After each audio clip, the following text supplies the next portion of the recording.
भक्ति वीडियो देखने के लिए मांझी सनातनी यूट्यूब चैनल को लाइक और सब्सक्राइब करें। इस चैनल पर आपको केवल भक्ति वीडियो देखने को मिलेगी। आप लोग से विनम्र निवेदन है कि वीडियो को पूरा देखें और चैनल पर पहली बार आए हैं तो चैनल को लाइक और सब्सक्राइब करके कमेंट में जय श्री राम अवश्य लिखें। चलिए अब वीडियो स्टार्ट करते हैं।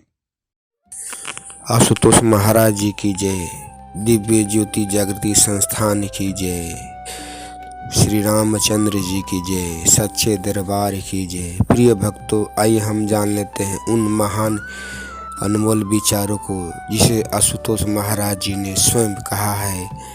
इसे अपने जीवन में लागू करके हम अपने जीवन को स्वर्ग बना सकते हैं। तो चलिए आशुतोष महाराज जी के उन अनमोल वचनों को वीडियो के द्वारा जानते हैं। तो चलिए शुरू करते हैं। गुरु की बूंद पर कठोरता के पीछे भी शिष्य के निर्माण की भावना छुपी होती है। तुम्हारा प्रभु तुम्हारे मांगने से पहले ही जानता है कि तुम्हें क्या चाहिए। लक्ष्य के प्रति सहज या दृढ़ संकल्पपूर्ण पुरुषार्थ दुस्सार्थ को सुलभ बना देता है। आस्था और विश्वास से मित्रता करो, कठिनाइयों से भरा रास्ता स्वयं ही कट जाएगा। ज्ञान के प्रकाश से सांप्रदायिक संकीर्णता का अंधकार नष्ट होकर ही रहेगा। जीवन सुंदर है, जीवन संघर्ष है, जीवन दर्द है, जीवन शक्ति है। क्या आप चुनते हैं? जिंदगी की लंबे दौर में यही मायने रखती है। सत्य को स्थापित होने के लिए सदैव 3 चरणों से गुजरना पड़ता है: उपहास, विरोध और अंततः स्वीकृति। अगर आपको उपवास ही रखना है तो अन्न का नहीं, बुरे विचारों का रखें। आपको अपने गुरु पर पूरी तरह से यकीन करना चाहिए, क्योंकि यही सच्ची साधना है। सत्य न किसी से बैर रखता है न डरता है, वह तो स्वयं को सिद्ध करने को ही रहता है। हमारे सभी पवित्र ग्रंथों के अनुसार मनुष्य सब कुछ करने में सक्षम होता है जब वो जिंदगी में एक बड़ी चुनाव करता है और उसे पाने के लिए अपना सब निछावर करने के लिए तैयार रहता है। जिसके पास जो है वो ही देगा: फूल, खुशबू, सूर्य, प्रकाश, नदी, जल, संत, ज्ञान। एक व्यक्ति अपनी राह भटक जाता है तब वह पुनः लोभ में डूब जाता है। आत्मा को निरंतर साफ करते रहें, परमात्मा को निरंतर याद करते रहें।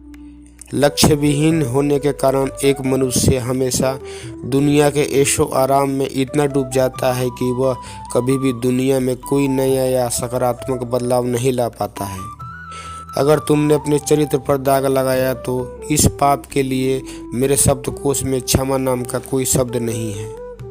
जो मिल गया उसका शुक्र करो और जो नहीं मिला उसका सब्र करो। यदि इस अशांत विश्व को शांत करने का सामर्थ्य किसी में है तो वह है आप में।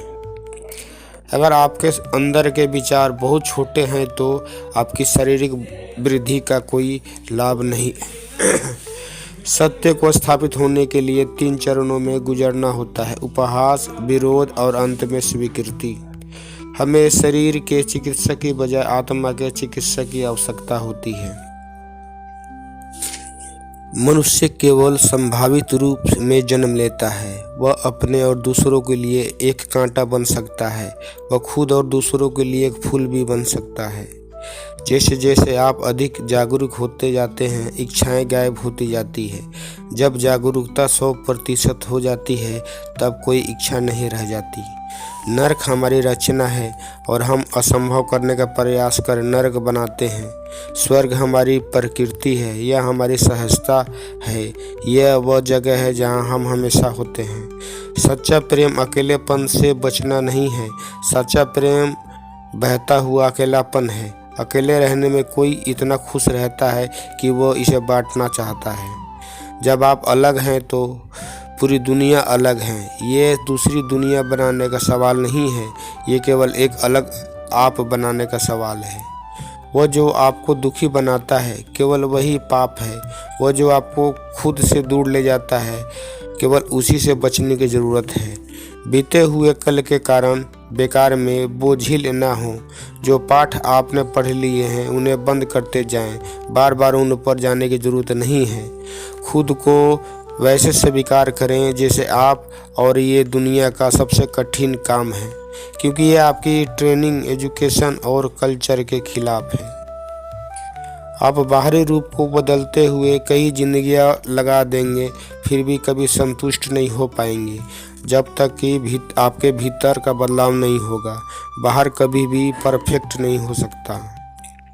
ये इम्परफेक्ट है और इसलिए ये ग्रो कर रहा है। अगर ये परफेक्ट होता तो ये मर चुका होता। ग्रोथ तभी संभव है जब इम्परफेक्शन हो। जीवन नियमों के बिना अस्तित्व में है, खेल नियमों के बिना अस्तित्व में नहीं हो सकते। केवल झूठे धर्मों के नियम होते हैं, क्योंकि झूठे धर्म एक खेल है।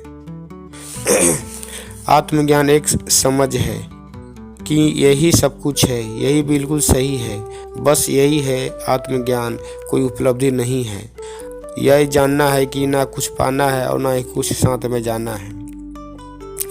जैन एकमात्र धर्म है जो एकाएक आत्मज्ञान सिखाता है। इसका कहना है कि आत्मज्ञान में समय नहीं लगता, बस यह कुछ ही क्षणों में हो सकता है। अर्थ मनुष्य द्वारा बनाए गए हैं और चूंकि आप लगातार अर्थ जानने में लगे रहते हैं, इसलिए आप अर्थहीन महसूस करने लगते हैं। जब मैं कहता हूँ कि आप देवी देवता हैं, तो मेरा मतलब होता है कि आप में अनंत संभावना है, आपकी क्षमताएं अनंत हैं। जो लोग बुद्ध को इतना प्रेम करते हैं कि वह उनका मजाक भी उड़ा सकते हैं, वे अथाह प्रेम की वजह से उनमें डर नहीं है। प्रसन्नता सद्भाव का छाया है। जो सद्भाव का पीछा करती है, प्रसन्न रहने का कोई और तरीका नहीं है। जीवन कोई त्रासदी नहीं है, यह एक हास्य है। जीवित रहने का मतलब है हास्य का बोध होना। अधिक से अधिक भोले, कम ज्ञानी और बच्चों की तरह बनिए। जीवन में मजे के रूप में लीजिए, क्योंकि वास्तविकता में यही जीवन है। आकाश में एक अकेले ऊंचे शिखर की तरह रहो। तुम्हें किसी का हो, चीज़ें किसी का होती है।